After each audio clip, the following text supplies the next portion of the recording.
Olá, você que nos acompanha aqui na estreia do nosso podcast Conexão Alvorada. Um podcast que busca a conexão com você mesmo, a conexão com o outro e a conexão com Deus. Somos seres integrais e desta forma nós precisamos cuidar de nós mesmos, cuidar do outro, da nossa relação com o outro e também da nossa relação com Deus. Você pode nos acompanhar pela 106.3, a nossa Catedral do Ar, a nossa Rádio da Família, também nas nossas multiplataformas, no canal do YouTube, no Spotify, também pode nos acompanhar nas nossas redes sociais.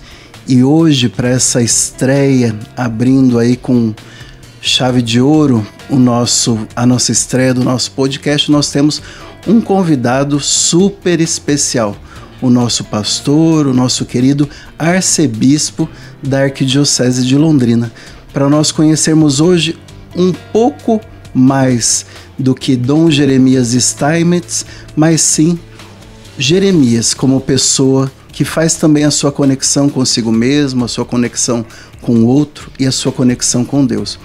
Que bom, Dom Jeremias, recebê-lo na nossa estreia do nosso podcast Conexão Alvorada. Seja muito bem-vindo.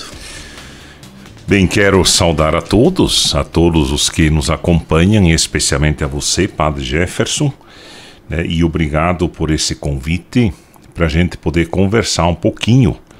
É claro que uma entrevista como essas a gente não consegue planejá-la nos detalhes, porque eu sei como são os entrevistadores, né? Procuram arrancar muitas vezes coisas da gente que de repente a gente não pensaria em dizer, mas enfim, né, sempre acontece. Então é um prazer estar aqui e ainda mais abrindo um programa como esse para os nossos ouvintes e tantos que acompanham a vida da Arquidiocese de Londrina, vivem a Arquidiocese de Londrina e, portanto, certamente gostariam de ouvir o seu bispo falar um pouquinho.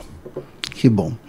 Então nós vamos iniciar esse Conexão Alvorada, que toda segunda-feira nós vamos trazer um novo convidado. Também teremos a conexão com Londrina, Brasil e o mundo. Diretamente do Vaticano nós teremos um correspondente trazendo informações sobre o Vaticano, sobre o Papa durante aquela semana.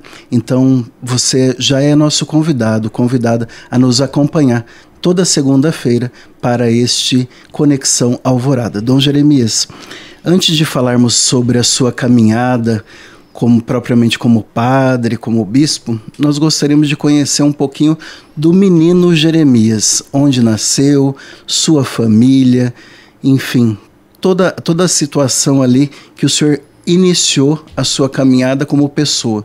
Conta para nós um pouquinho sobre isso. Bem, eu sempre gosto de iniciar falando especialmente sobre a questão da minha família, né? Que eu sou filho de uma família de alemães, né? Que lá em 1845, nos arredores daquele ano, não sei se janeiro, dezembro ou mês de julho, se transferiram da Alemanha, né, para o nosso Rio Grande do Sul, para a região aí de Santa Clara do Sul e também de Feliz, né, que é uma cidadezinha pertinho de Caxias do Sul. Então eles vieram diretamente da Alemanha e se instalaram ali em 1846. Teria vindo justamente o meu tataravô, né, com o trisavô, né, que ainda menino, recém-nascido, talvez com menos de um ano de idade. E desses, então, eu sou descendente, né, por conta do meu avô, João Emílio, depois meu pai, Carlos Nicolau, e eu, naturalmente, né? Então, sou pelo menos a quinta geração nessa caminhada aqui no Brasil.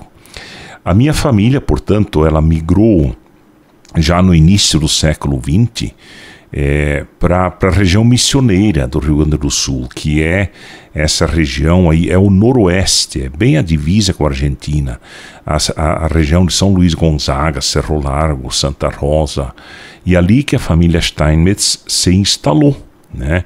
No início do século XX, 1903, 1905, por aí, né? E ali viveram longos anos. Meus pais, meu pai nasceu em Cerro Largo, né, em 1929, casou-se em 1957, e eles então, junto com minha mãe, que também é de origem alemã, descendente da mesma forma de alemães, assim como meu pai, eles então em 1964, já com 4 filhos, eles vieram para o Paraná. E vinham esperando o quinto, né? E esse quinto era justamente eu, né? Então eu costumo inclusive dizer, Padre Jefferson, que eu tenho um pouco de confusão, né, sobre o que eu sou exatamente, né? Se eu sou gaúcho, porque fui, afinal de contas, concebido no Rio Grande do Sul, se sou paranaense, porque aqui nasci, ou ainda se sou catarinense, porque passei por lá, né? Para vir para cá, para vir aqui pro nosso Paraná. Portanto, eu sou nascido no antigo município de Chopinzinho. Chopinzinho, um município criado muito cedo, né, aí na história do Paraná, digamos assim, bem antes, eu acho que nos anos 52, 53, por aí, foi criado o município de Chopinzinho, que depois, muitos anos mais tarde, foi se transformando em outros municípios, em outros 4, 5 municípios, e o último desses municípios que derivam de Chopinzinho é o município de Sulina, né? Então, em 1987, né, 8, foi criado o município de Sulina, e, portanto, eu sou chopinzinhense, mas sempre vivi no que hoje é o município de Sulina, né? E foi ali, então, que eu fui criado. Ali também nasceram meus outros irmãos, né? Porque 4 já vieram do Rio Grande do Sul, e eu nasci no Paraná, fui batizado no Paraná, crismado no Paraná, e os outros 6, né, eles nasceram aqui no Paraná. A Suzana, o Daniel, o Juarez, e as 3 meninas mais novas, a Ethel Regina, a Raquel Cristina e a Isabel Karina. Portanto, né, o Dom tá bom de memória, né, gente? Para falar tão rápido o nome dos irmãos assim, é uma memória boa, hein? Pois é. Então, ali foi então um tempo, os inícios aí da colonização do sudoeste do Paraná, não foi um tempo muito fácil. Primeiro, por causa da sua ligação com o estado do Paraná. Veja, por exemplo, até 1970, o sudoeste do Paraná tinha provavelmente 3 únicas ligações via ponte, né, com o Paraná. Era a primeira praticamente aqui perto de União da Vitória, a segunda que estava ali em Saudade do Iguaçu, Laranjeiras do Sul, e a terceira que cruzava a famosa Estrada do Colono no Parque Nacional do Iguaçu, bem lá na divisa com a Argentina. Depois é que foram surgindo, né, as usinas, assim por diante, e o Paraná foi tendo mais ligação com isso que é o sudoeste do Paraná, né? Então, não foi tudo muito fácil, né, no começo, politicamente, muitos entraves políticos, entraves por conta da terra, né? A terra não legalizada. Em 57 aconteceu o famoso levante do Sudoeste, em Francisco Beltrão, Pato Branco, Realeza, Capanema, Santo Antônio do Sudoeste, que dificultou ainda mais as coisas por causa da questão justamente da documentação da terra, né? Então foram entraves que foram sendo superados pouco a pouco naquela região, para que de fato se pudesse gerar desenvolvimento e investimento da parte do Estado. Portanto, Sulina é um dos últimos municípios que foi criado no sudoeste do Paraná. Então é aqui perto de Laranjeiras do Sul, aí você atravessa o Rio Iguaçu, você já está em Saudade do Iguaçu, e logo Sulina está um pouquinho à direita.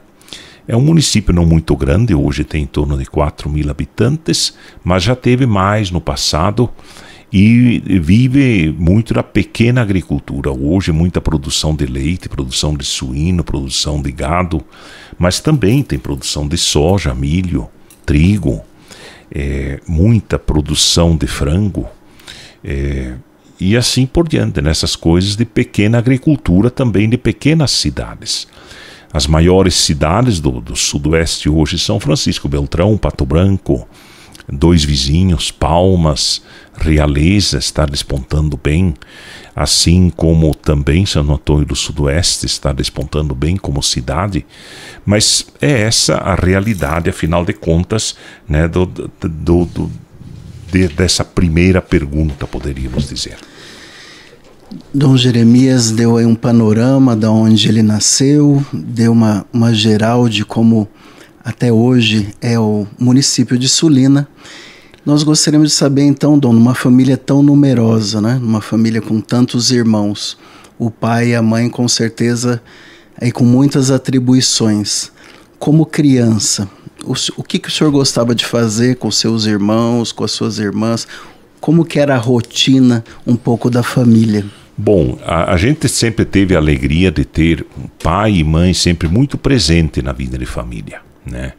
Então dificilmente, eu me recordo muito poucas vezes de meu pai não dormir em casa, por exemplo.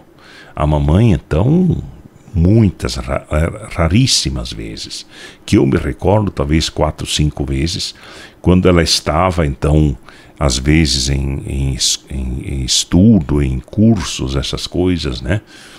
E eles trabalhavam muito, estavam sempre muito presentes na vida de comunidade. Então muitas das atribuições deles ali na nossa comunidade de Sé de Ouro, Nossa Senhora Conquistadora, eles sempre eram dos representantes. A minha mãe era catequista, papai sempre era o vice-presidente, secretário, conselheiro, da comunidade, porque eles tinham toda uma experiência de vida de comunidade vinda do Rio Grande do Sul, onde eles cantavam em coral, onde eles participavam da vida da comunidade no meio dos alemães, né, assim por diante, e que traziam tradições religiosas de fato muito fortes.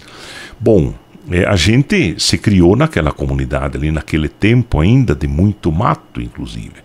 Então uma das diversões bonitas, né, nos domingos à tarde era passear pelos potreiros, pelos matos e tudo, procurando frutas silvestres como araticum, goiaba,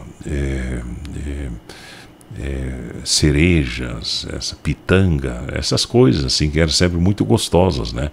Especialmente nos domingos à tarde de calor, né? E assim éramos muito unidos no sentido, ia bastante pro rio nadar, né? Então eu sempre desde menino gostava de natação, era um campeãozinho no meio dos meninos da comunidade, né? Então nadar, atravessar o rio nadando, quem chega primeiro, quem faz o mergulho mais comprido, nessas coisas todas, mais duradouro. Então eu com isso, eu sempre tive ligado ao esporte, né? Especialmente a natação, a outros jogos, vôlei, por exemplo. O futebol menos, né? Nunca fui bom. O futebol sempre era o último a ser escolhido. Não tinha jeito, né? E então a comunidade era pertinho, então se tivesse também alguma festa, alguma coisa, era fácil para a gente ir. Muitas visitas à noite, a gente recebia muita visita à noite. Ia visitar outras pessoas também à noite, especialmente nas noites de verão. Era sempre uma questão muito gostosa. E papai e mamãe, como eram cantores, né? Tinham sido cantores de coral, assim por diante.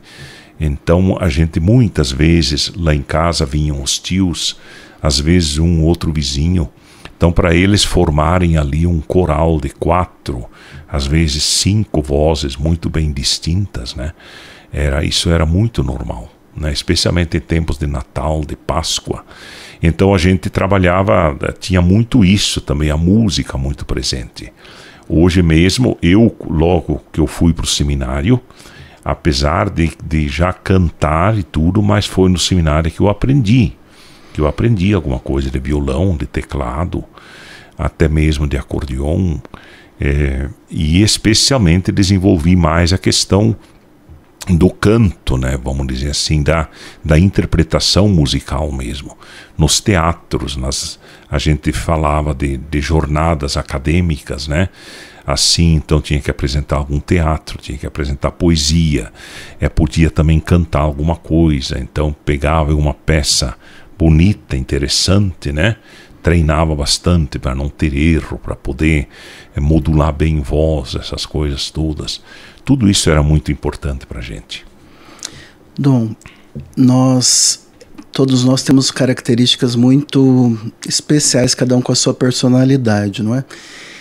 Como que o senhor, no meio aí de vários irmãos, como que os pais costumavam aí educar os filhos, controlar os filhos? O senhor estava classificado entre o mais arteiro, o menos arteiro? Como que o senhor lembra dessa fase aí?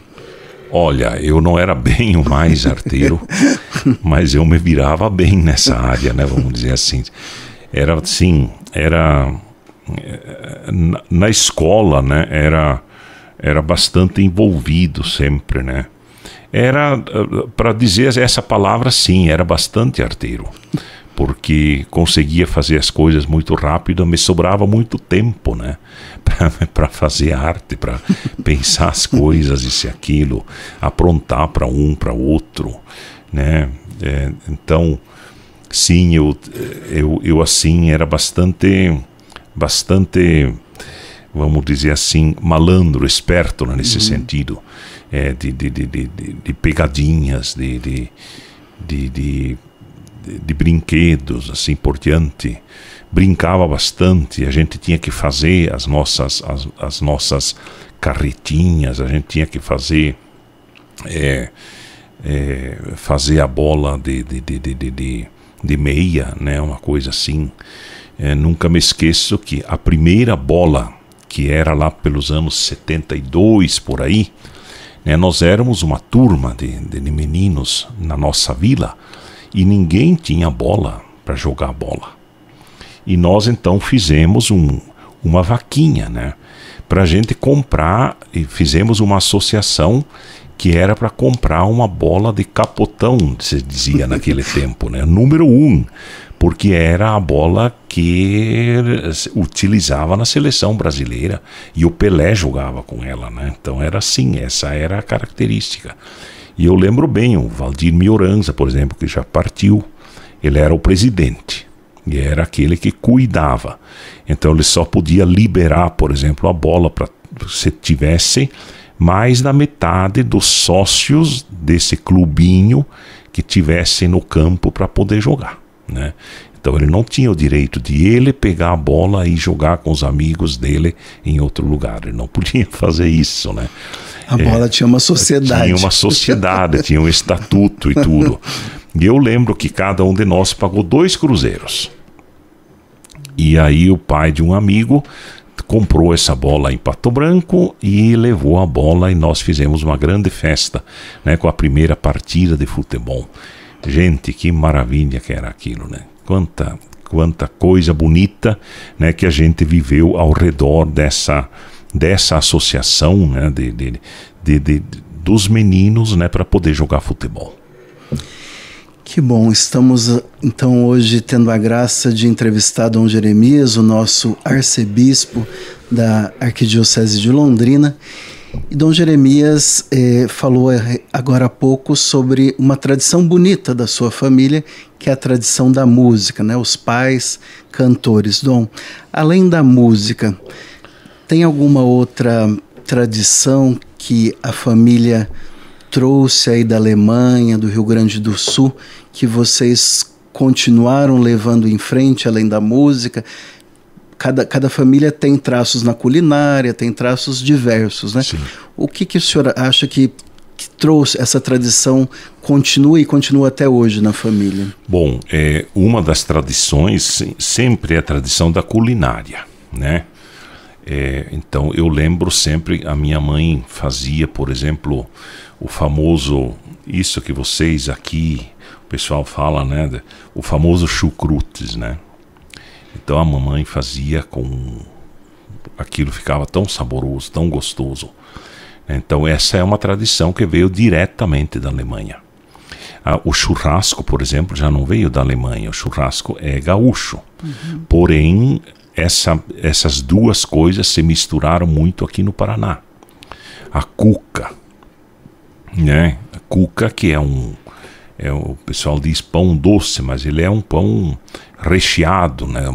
Mais ou menos a mesma receita do panetone, por exemplo. Então vai por essa linha, né, do panetone.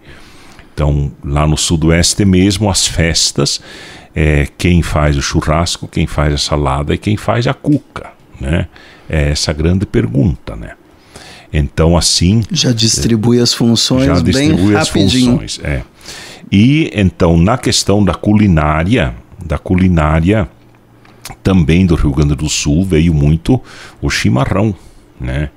Então lá em casa sempre, desde que eu me lembro, sempre, papai e mamãe de madrugada estavam lá tomando chimarrão, ouvindo a Rádio Guaíba, a Rádio Gaúcha, ou ainda à noite, né, antes do jantar, dependendo um pouco do dia, antes do almoço, sempre se tomava um chimarrão. No verão mesmo, depois do almoço, até que passasse um pouco o calor para poder trabalhar. São essas coisas. E então a outra situação é justamente essa questão da música e poderíamos dizer também a questão da educação, né? Então esses colonos, esses agricultores que vieram do Rio Grande do Sul vindo para o Paraná, a primeira preocupação deles era construir uma escolinha para as crianças aprender a ler e escrever. Então tinha que ter logo um professor.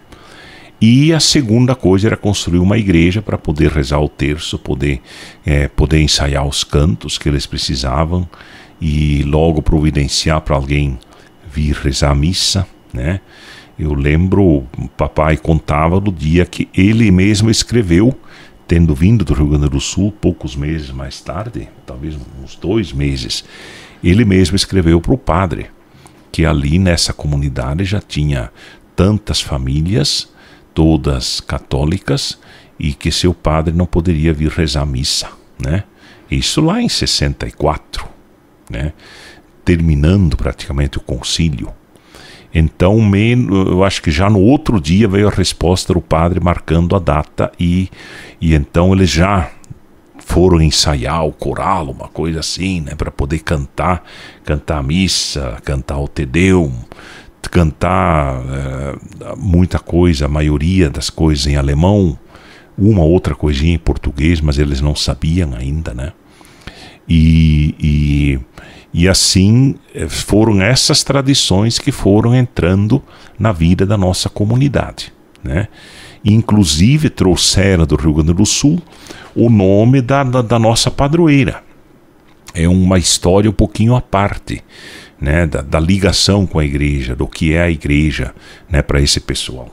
Lá pelos anos 59, 60, por aí, o bispo de Uruguaiana, antes da criação da Diocese de Santo Ângelo, ele passou por todas as comunidades, todas as paróquias e distribuía para as famílias um quadro de Nossa Senhora Conquistadora, né? Que era essa Nossa Senhora que tinha a sua ligação com as antigas reduções guaraníticas daquela região, né? Então, a redução de São Miguel, Candelária, depois também Bossoroca, assim por diante, né? São Luís Gonzaga, Santo Ângelo, né? E quando eles vieram para o Paraná, cada um trouxe consigo o seu quadro de Nossa Senhora Conquistadora. Chegando no Paraná, qual vai ser o nosso padroeiro, né? E parece que foi da minha mãe a sugestão. Vamos colocar a Nossa Senhora Conquistadora. Quem tem o quadro de Nossa Senhora? Eu tenho. Então ficou Nossa Senhora Conquistadora. Veio o padre para rezar a missa. Então, vamos construir uma comunidade, isso, aquilo, papá. Terminaram a igreja e veio o padre, não, qual vai ser o nosso padroeiro? Então, o padre sugeria São Judas Tadeu. Mas a mãe falou para o padre, olha, nós já escolhemos. Nós temos aqui Nossa Senhora Conquistadora, que nós trouxemos do Rio Grande. E o padre aceitou. Né? E está lá hoje a minha comunidade, onde eu me criei e tudo, de onde eu saí, seminarista, padre, bispo, tudo, né? É Nossa Senhora Conquistadora de Sé de Ouro, né? Que beleza. Hoje então, ouvindo Dom Jeremias, aproveitando que o senhor falou aí já da criação da igreja, das primeiras missas, do título da padroeira, conta um pouquinho para nós, Dom. Hoje nós não vamos falar tanto sobre esse assunto, mas não tem como não perguntar sobre o início, o chamado, quando que o senhor sentiu o chamado para a vocação sacerdotal? Bem, isso foi muito cedo, né? Muito cedo. Eu penso que eu tinha feito a primeira comunhão. Lá eu fiz a primeira comunhão com 9, quase 10 anos, né? E ali ao redor da primeira Eucaristia, quem preparava as crianças era minha mãe. E o padre então chegou ali e tinha um livrinho. Ele disse, olha, esse livro eu quero dar para um menino daqui que queira ser padre. E eu já tinha dado esse toque, né, para minha mãe, para o meu pai especialmente. E a mãe disse, o meu filho quer ser padre. E o padre fez uma outra pergunta e disse, então leva esse livro para ele. E era justamente a história de São Tarcísio, né? Então depois eu ia lendo esse livro e volta e meia o pai e a mãe me perguntavam sobre o que eu tinha lido, né? E eu nunca me esqueço, né, dessa cena principal de São Tarcísio, né? Ele correu, né, com a Eucaristia no peito e ele foi morto, martirizado, mas não largou a Eucaristia, né? Quer dizer que ele segurou a Eucaristia mesmo na morte, né? Então essa cena ficou muito para mim como amor à Eucaristia, assim por diante, né? Então, bom, foi a partir dali, é claro. Tempos mais tarde, conversando com meu pai, estávamos eu e ele trabalhando. Claro, eu junto, tinha 12 anos, né? Eu junto, não é que trabalhasse muito, não. Mas para fazer companhia, eu novamente voltei à carga e meu pai então disse, olha, então quarta-feira que vem tem missa, nós vamos falar com o pároco, o vigário, né? Os alemães dizem vigário, não é o pároco, né? E aí então, de fato, fomos falar com o padre perguntou se eu tinha passado de ano, porque era dezembro, ou talvez início de dezembro, era preparação para o Natal. E o padre disse, então, hoje à noite vou telefonar para o seminário. Daí telefonar, por exemplo, o que é isso, né? O que é esse tal de telefone, né? Meu Deus do céu. Uns dias depois ele voltou lá em casa e trouxe junto já uma listinha, uma lista das coisas que era para comprar para ir para o seminário. De modos que eu entrei no seminário, então, né, com tudo isso, dia 26 de fevereiro de 1977, no dia que completei 12 anos de idade. O padre foi lá me buscar e no outro dia, 27 de fevereiro, nós então fomos em cinco meninos numa Kombi, né, fomos para Palmas, onde então foi o primeiro semestre, o primeiro mês, a primeira estadia no Seminário Diocesano São João Maria Vianney de Palmas. Que bom. Dom Jeremias, nós sabemos que a agenda de um padre, principalmente de um bispo, no caso o arcebispo, é uma agenda bastante lotada de compromissos. E é importante, né? Aqui nós estamos falando dessa importante nós nos conectarmos com nós mesmos, se conectar com o próximo, com o outro, se conectar com Deus. E dentro disso, o lazer, o momento de descontração, o momento de descanso é fundamental. Nós queríamos agora saber, né, não do arcebispo, mas do Jeremias. O que o Jeremias gosta de fazer no seu tempo livre? Como que o senhor gosta de ocupar o seu tempo quando tem essa agenda livre um pouquinho para descansar? Sim, de fato, como você disse, essa questão do trabalho, ainda mais aqui, né, Londrina, com uma arquidiocese grande como essa, né? São 84 paróquias, são em torno de 140 padres, mais de 140 padres, diáconos. Então tem tudo, né? Tem seminários, tem religiosas, tem a cúria, tem as paróquias, tem a questão dos padres, o cuidado com os padres, mas ao mesmo tempo toda a questão pastoral, tem a questão da PUC, tem regional, tem os compromissos com a CNBB. Portanto, a gente tem que de fato planejar muito bem o tempo para conseguir dar conta. De modo que nem sempre a terça-feira é possível de ser aproveitada como folga, né? Agora essa semana deu, a semana que vem provavelmente vai dar também, né? Mas nem sempre é assim. Durante o ano às vezes a gente fica assim um mês, às vezes mês e meio, sem conseguir fazer o descanso semanal, né? Mas nesses dias, né, de descanso, em primeiro lugar, eu gosto logo cedo de normalmente fazer uma boa caminhada, né? O que eu normalmente faço, né? Para poder estar em casa, né, durante a manhã, poder ler um pouco mais tranquilamente, alguma coisa que seja urgente ou que mais me interessa. Eu gosto muito da história, gosto muito de livros nessa área de história, assim por diante. Boas revistas referências, assim, né? Gosto muito disso. Então, em primeiro lugar, a leitura. Grande parte do meu tempo livre eu aproveito com leitura.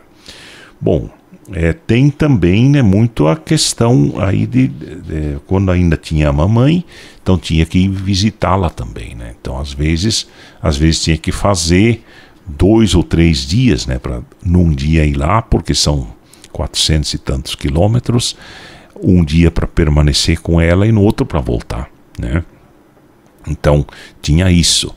Mas eu também gosto muito, né, de assistir um bom filme, né, um jogo, alguma coisa. Gosto muito de filmes históricos também, mas também um bom faroeste, né, também é muito bom assistir. Assim como tem algumas séries, né, que eu também gosto. Agora... O senhor torce para algum time de futebol? Ah, sim, eu sou como... descendente de gaúcho, sou gremista, né? Gremista. Sou gremista.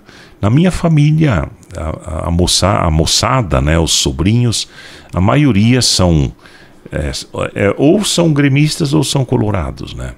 Não tem muito isso de Flamengo, Corinthians, Vasco. Dificilmente alguém deles. Mas agora sim, colorado ou gremista, todos têm uma opção, pelo menos, né? Então a gente tem muito isso. Gosto também, naturalmente, do cinema, né? Gosto de bons filmes, analisar um pouquinho essa questão dos bons diretores, né? Como eles trabalham os filmes, conseguir ler um bom roteiro de filme, uma coisa assim. Isso é sempre muito interessante, me ajuda muito.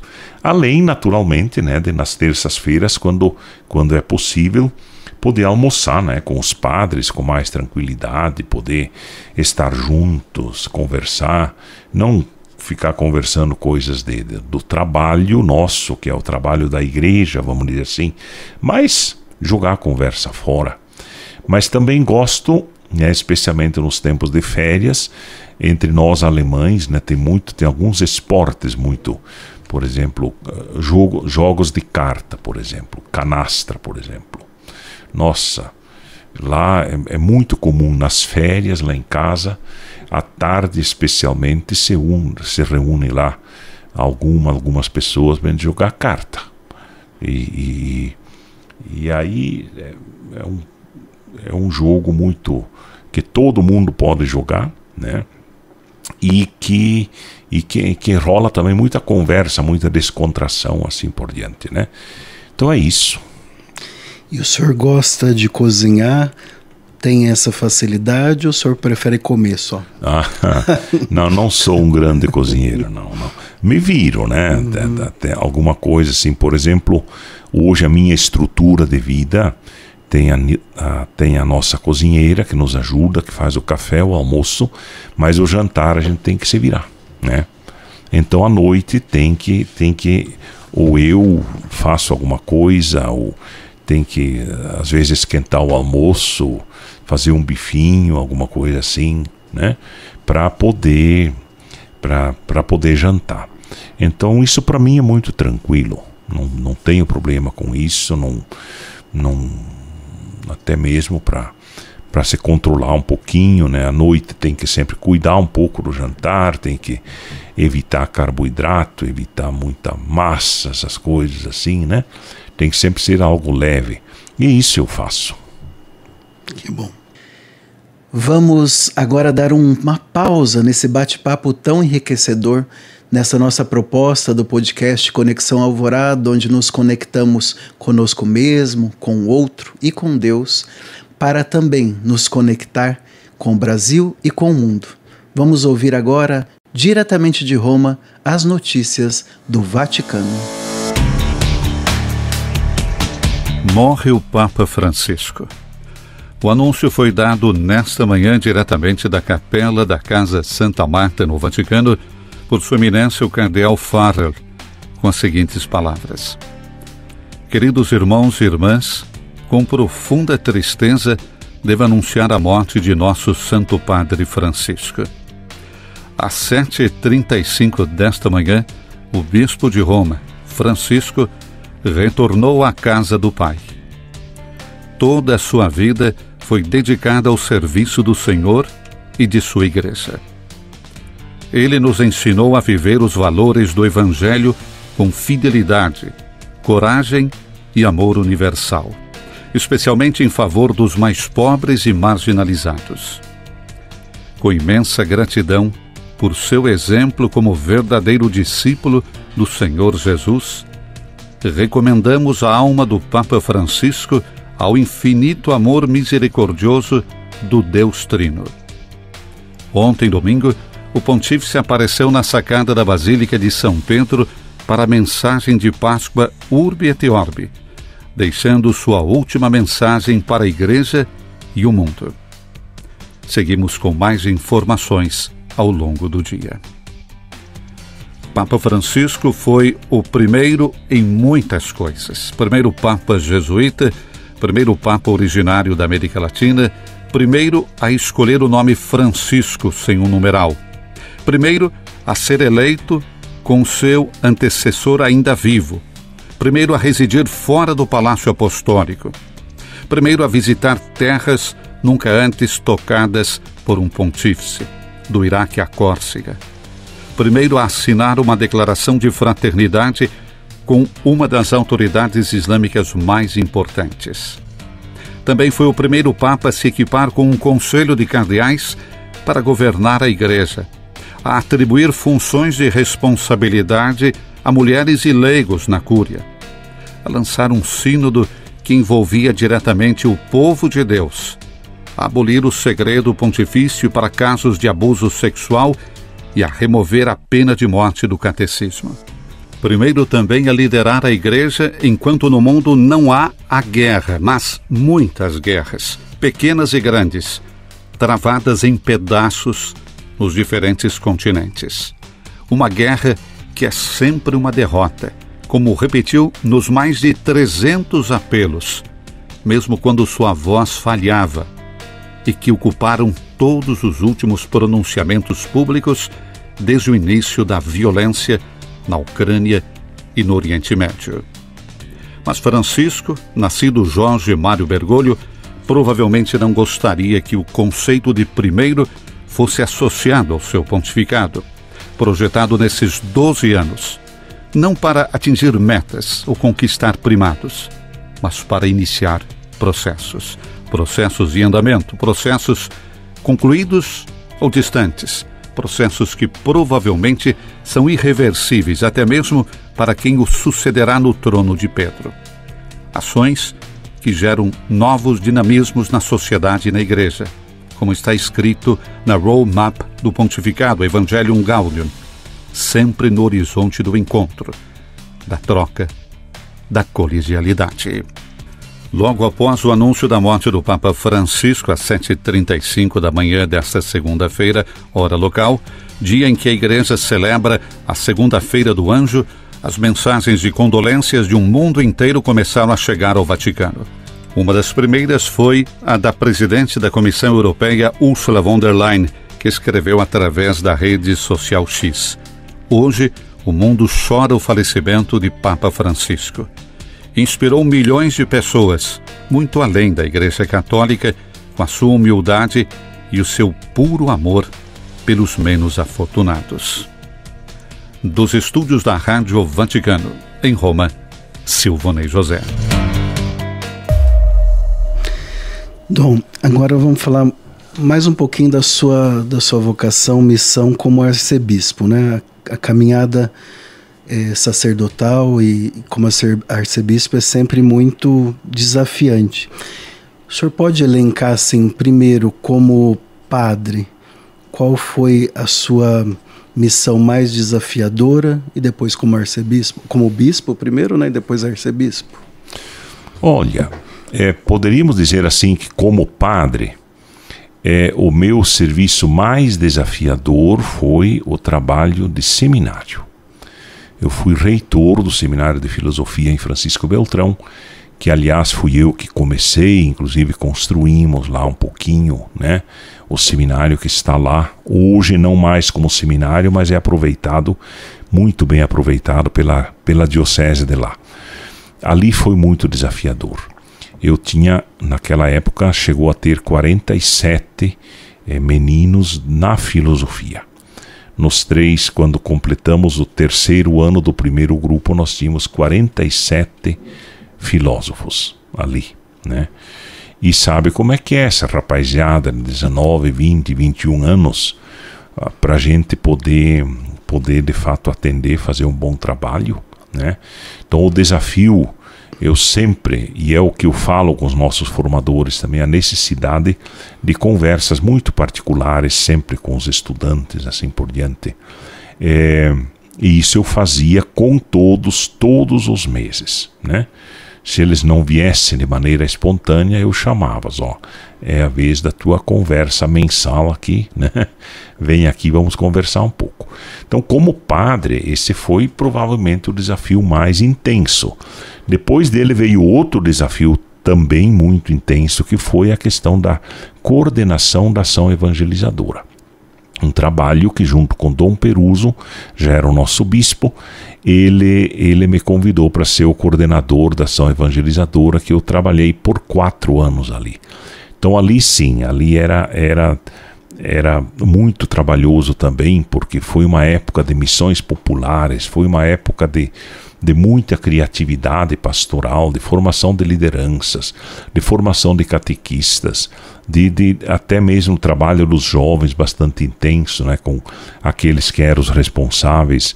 Tinha que acompanhar tudo, além de produção de material, produção de livros, né? Produzimos naquela época um livro de canto, que até hoje é usado lá na diocese, muitos cursos, tinha também as coisas a nível de Paraná que tinha que acompanhar. Então, esse também foi um trabalho bastante desafiador, porque eu consegui dar ali um ritmo à coordenação da ação evangelizadora, em termos de exigência, mas também de resposta, né, que eu precisava oferecer, né, diante dos desafios e, sobretudo, diante das urgências pastorais que se tinha no plano diocesano da ação evangelizadora. E no último ano, que era 2010, eu tive também a incumbência de realizar a Assembleia de Pastoral, né?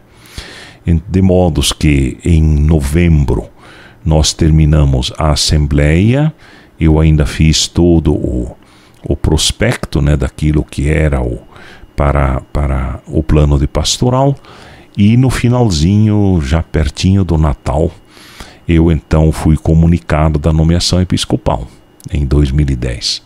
E assim foi, 2011, a ordenação episcopal, e dali para frente, Paranavaí e depois Londrina. Bom, como bispo, Paranavaí não devo dizer que tenha tido muitas dificuldades, não.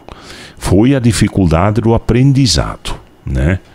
Ali não eram muitas paróquias, eram 34 paróquias. Consegui fazer em pouco tempo a visita pastoral em todas, ia em todas as paróquias, por exemplo, para falar sobre as diretrizes da ação evangelizadora. Fazia muitos encontros com lideranças, falando de assuntos de igreja, assim por diante, né? De assuntos ou desafios da igreja, né? E aqui em Londrina, como arcebispo, então já que é aqui o arcebispado, aqui foi muito difícil o tempo da pandemia. Olha, eu não quero desejar para ninguém, né? Enfrentar o tempo de pandemia uma outra vez, né? Porque foi um trabalho difícil. A gente, não bastava você dizer, olha, não vamos, por exemplo, rezar a missa. Você tinha que explicar tudo direitinho. Ou vamos então distribuir a Eucaristia sem, por exemplo, distribuir a Eucaristia na boca, por exemplo. Você tinha que descrever tudo, assim, nos mínimos detalhes, que era para as pessoas terem segurança, os padres terem segurança. Então esse foi sem dúvida o maior desafio. Dom, em algum momento aí da sua vida, depois como padre, o senhor esperava que acontecesse esse convite do Papa Francisco para ser bispo? Não.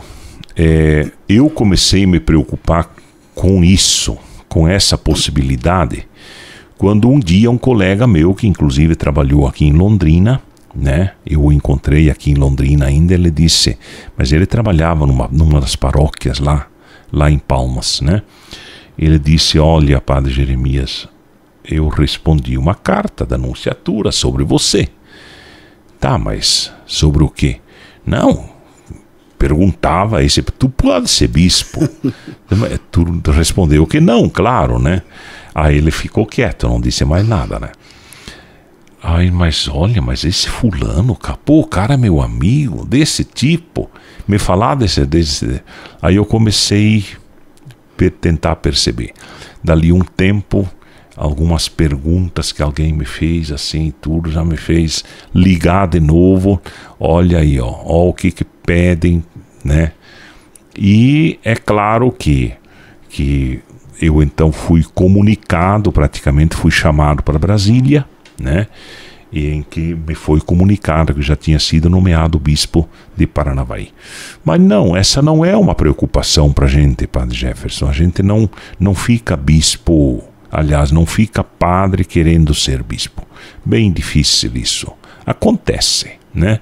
Mas a gente quer, na realidade, ser um bom padre. A gente faz os planos para ser padre até o fim da vida, até, né, exercendo o ministério para o bem do povo de Deus, sonhando às vezes, né? Puxa, mas que tal trabalhar naquela paróquia, que bom que seria, né? Lá eu tenho tantos amigos, tantas pessoas, né? E essa questão do episcopado, ela vem normalmente de maneira muito, vamos dizer assim, muito de surpresa, né? Tanto assim que para mim isso foi, nossa, quando o senhor Núncio me falou que eu tinha sido nomeado, eu perdi a linha, né? Vamos dizer assim, eu pedi, olha, deixa eu me recolher em algum lugar por aí, porque eu aqui não consigo, né, pensar em nada.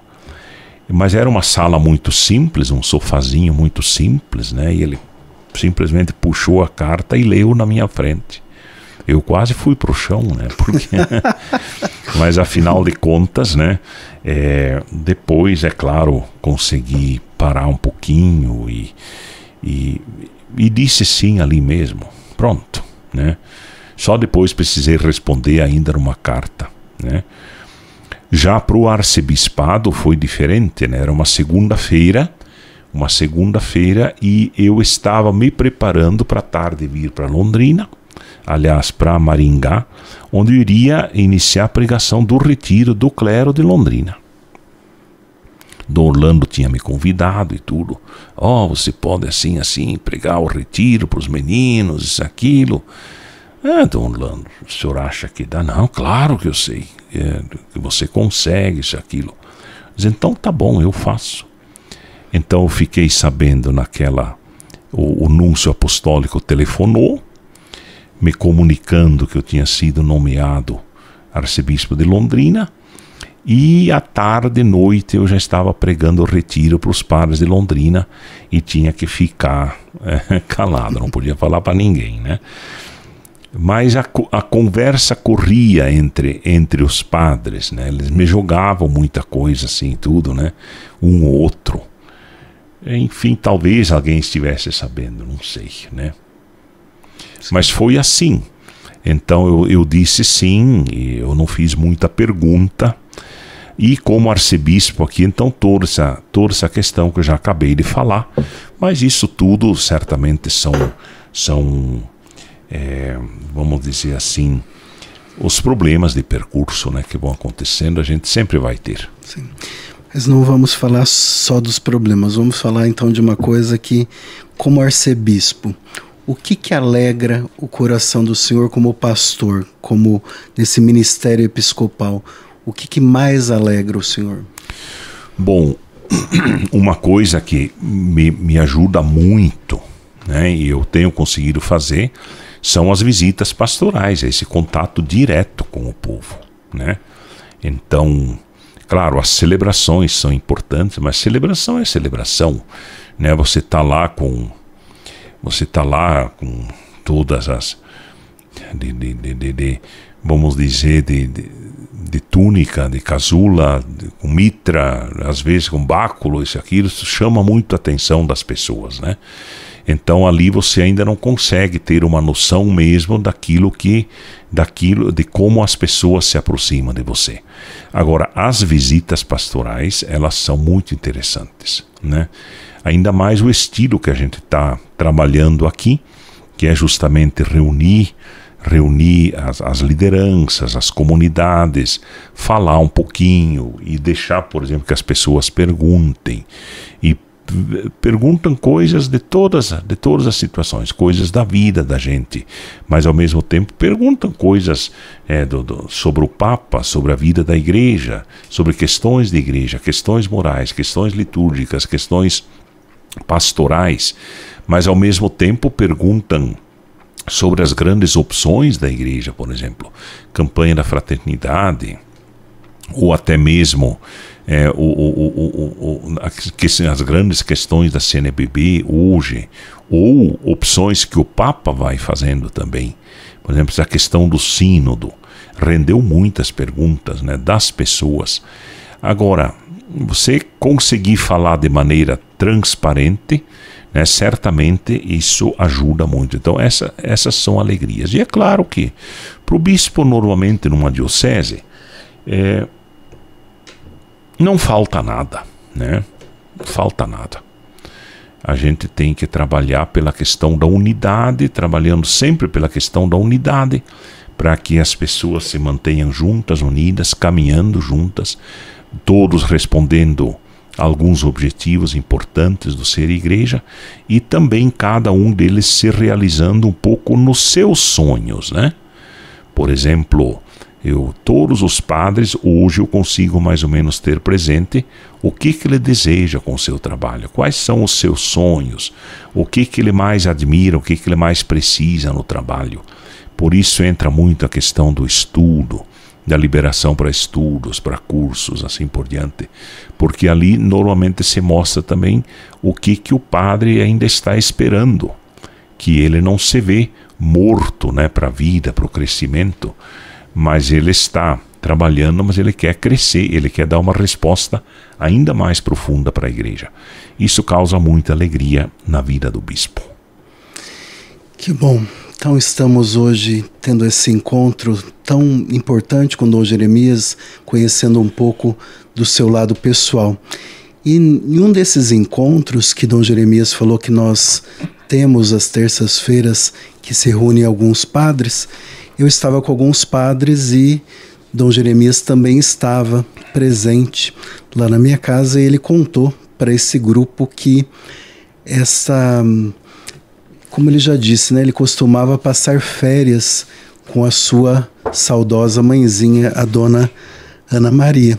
E desta vez, e nessas últimas férias, ele não teve condições de fazer isso, porque ela partiu aí no ano passado. Dom, como que foi passar por essa experiência da perda, já que muitas pessoas pensam que nós, como padres, como bispo, nós não temos também os nossos sentimentos, temos as nossas dores, nós também choramos, né? Nós também somos humanos. Como que foi esse momento de perda e como essa ausência tem sido na sua vida? Bom, eu assim costumo, quando penso sobre isso, eu lembro bem, quando em 1995 eu fui convocado pelo bispo para estudar em Roma. E o meu pai já estava doente, né? Já estava doente, o pai teve problema de efizema pulmonar. Então já lá por 93, 4 já se manifestou essa doença. Em 95, quando eu saí para estudar, ele já estava assim, bastante marcado, né? Então eu perguntei para o bispo, mas Dom Agostinho, eu disse para ele assim, o meu pai está doente, não sei se eu vou conseguir vê-lo. Aí ele disse assim, olha, você também não pode deixar de realizar uma coisa tão importante que é estudar em Roma. Então é um grande passo na tua vida, ele falou assim. E precisaria ver se essa doença pode levar seu pai mais cedo, se é uma doença que pode evoluir rapidamente, né, para um óbito, alguma coisa assim. Segunda coisa, e terceira, ele disse, olha, hoje para você voltar da Europa, né, também não é mais tão difícil, ele falou assim. Aí ele contava, né, do tempo que ele estudou em 1945, 46, 50, né, o quanto eles sofriam para vir da Europa, né, para o Brasil. Com isso, então, eu fui. Tanto assim que eu fui, fiz meu curso, voltei, e meu pai acabou falecendo no início do ano 2000. Então foi tranquilo, pude estar junto, eu mesmo fiz a missa de enterro, essas coisas todas. Depois, no meio disso, eu perdi 3 irmãos. O Germano, que faleceu de câncer, depois o Juarez, de câncer também, aos 46 anos, e o Jaime, que foi o último deles, que faleceu por um infarto fulminante no sábado à noite, deitado na cama dele, né? E agora, então, a mamãe, né? Mas eu, então, venho desde 98, quando voltei de Roma, eu fazia muitas visitas para minha mãe. Quando morava em Francisco Beltrão, aqueles de 98 até 2010 ali, eu ia no máximo, cada 2 semanas eu ia na mãe. Ou ia jantar, ou ia almoçar, ou rezava a missa de manhã, Francisco Beltrão ia almoçar, voltava para de noite ainda, ou ficava até na segunda-feira, ou ia só na segunda-feira, mas eu nunca deixei de visitá-la, né? Agora, ultimamente, mais ainda, quando ela adoeceu e precisou de alguém que se comunicasse com ela em alemão, né? Então a gente teve que levá-la para Santa Catarina, né, para ser cuidada por minha irmã, né? Então, ali mesmo em Santa Catarina, num ano a visitei 5 vezes, né? E todas as vezes que eu assim a visitava, eu rezava com ela. Uma outra vez dei a Santa Unção e ela sempre atendia muito bem, Nossa, a última vez, quando todo mundo pensava que ela estivesse fora de si, quando eu fiz a oração da unção, eu rezei a missa e fiz a unção para ela assim, eu fiz o sinal da cruz, né? A unção na testa, e ela virou a mãozinha assim, as duas mãos para mim, ungir a mão dela. Quem é que diz que ela estava fora de si? Não estava, né? Com certeza. E então foi a última unção que eu fiz para ela. E dali então depois os outros irmãos continuaram vindo e tudo. Na noite que ela faleceu, né? Então eu saí a minha irmã me telefonou que ela estava mal, que estava levando de volta para o hospital e que talvez não passasse essa noite. Eu saí daqui 5h30, né? Liguei para o Padre Rafael, inclusive, e viajei. Lá em Pitanga, que são 3 horas daqui, 3h15, eu voltei a ligar para ver como é que estava. Ela ainda estava ainda viva e tudo. Mas aí viajei mais uma meia hora, como lá tudo é plano, né? Plano, modo de dizer. Tudo é morro, um depois do outro, aquelas curvas, isso aqui. De repente eu subi assim, e aí clareou. Eu tinha o telefone no Bluetooth do carro, né? Deu aquela clareada assim, eu vi que era minha irmã, a Ethel Regina. Já, agora, eu estava... Mas chegando em Laranjeira do Sul, uns 15 minutos depois, liguei, de fato, era a hora que ela tinha falecido. Então, eu já saí daqui pensando que eu não iria voltar a vê-la viva, né? Mas tudo bem, isso para mim é tranquilo. Eu visitei tantas vezes me esforcei, né, para estar com ela nas férias, para até viajar com ela e tudo. Isso para mim não é problema de consciência, não estar com ela na hora da morte. A minha irmã estava, minha irmã mais velha, Célia, a irmã Célia, e o Ângelo, que é o irmão mais velho, ele mora lá no Rio Grande do Sul, pertinho da terra onde meus pais casaram. Ele também veio, né?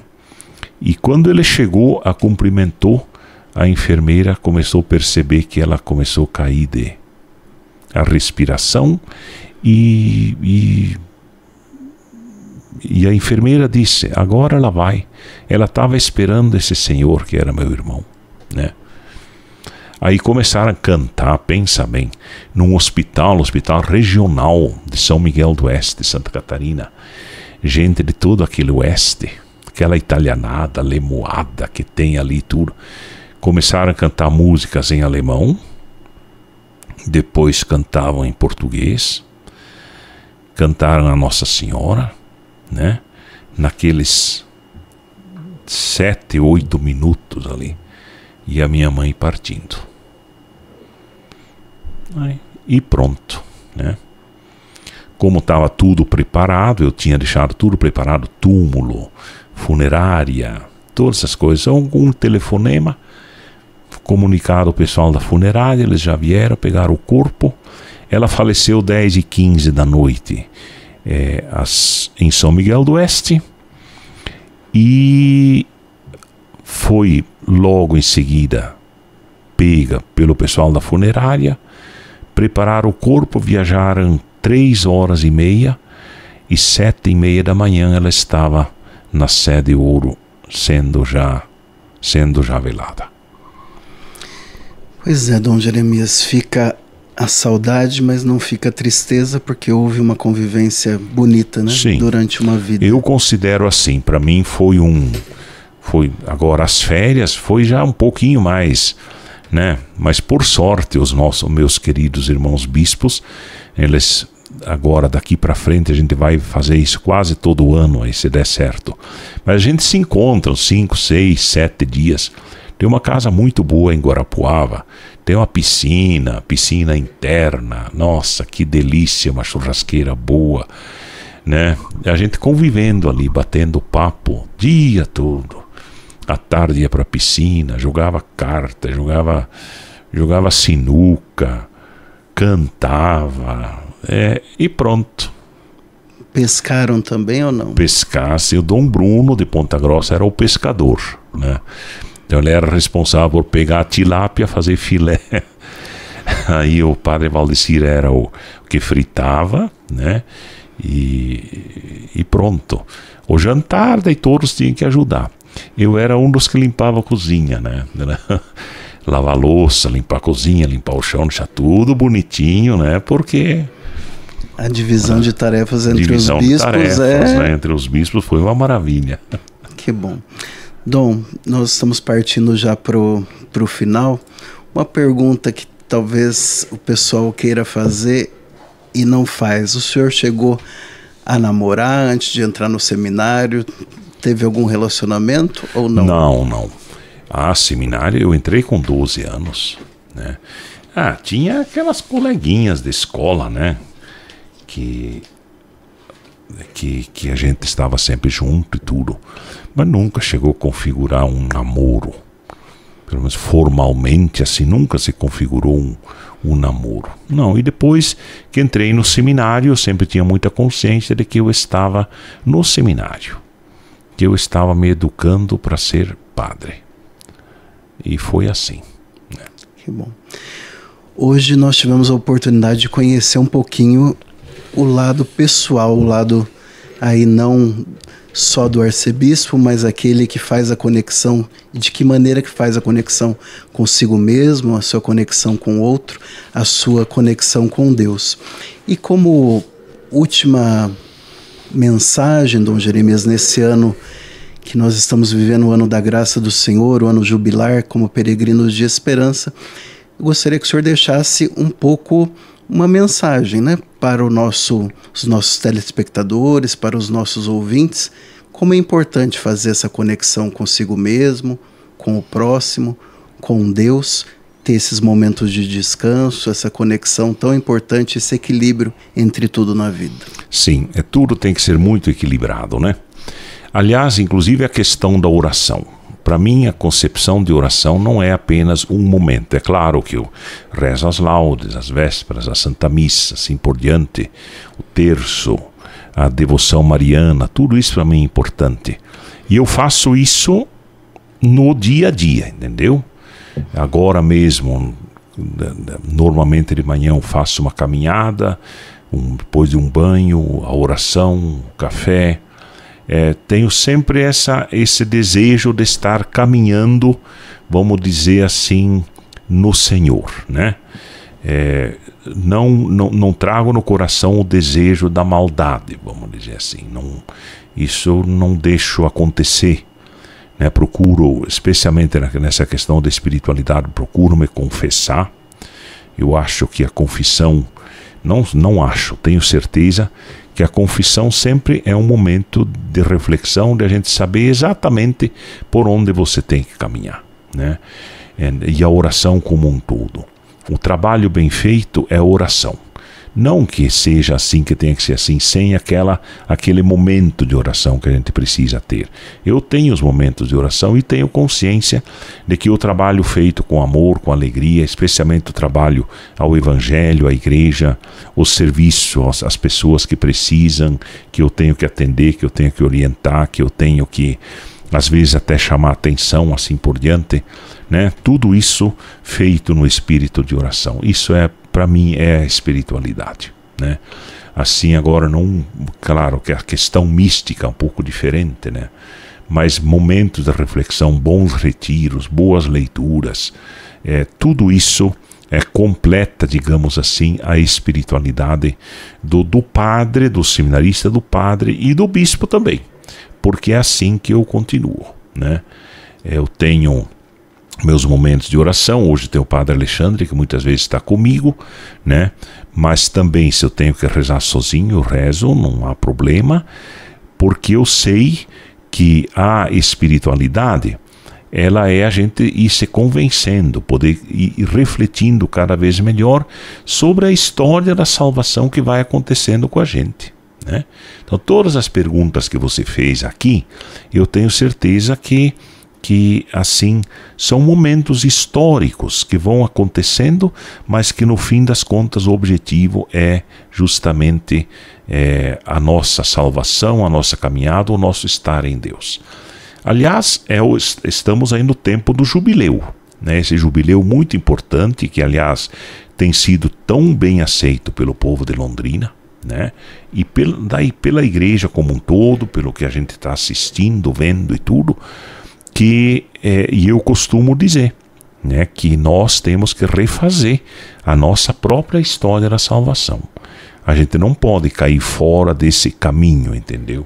Não uma religião feita de preceitos, né, mas de uma opção mesma de sempre estar agindo no bem.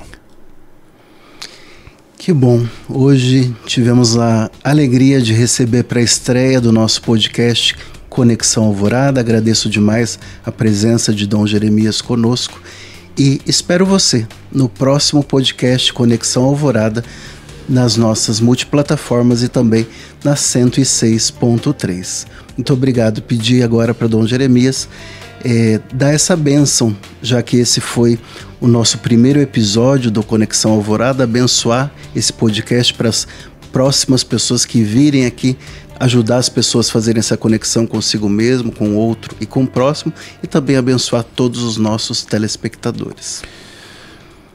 Então que Deus abençoe esse programa, abençoe todas as pessoas que por aqui passarem e também os apresentadores, todos os responsáveis, né, profissionais responsáveis para que ele possa sempre continuar cumprindo bem a sua função e especialmente a nossa Catedral do Ar, na nossa rádio Alvorada, que seja sempre para a comunicação para a verdade e a paz. Abençoe-vos o Deus Todo-Poderoso, o Pai, o Filho e o Espírito Santo. Amém. Amém. Até o próximo podcast Conexão Alvorada.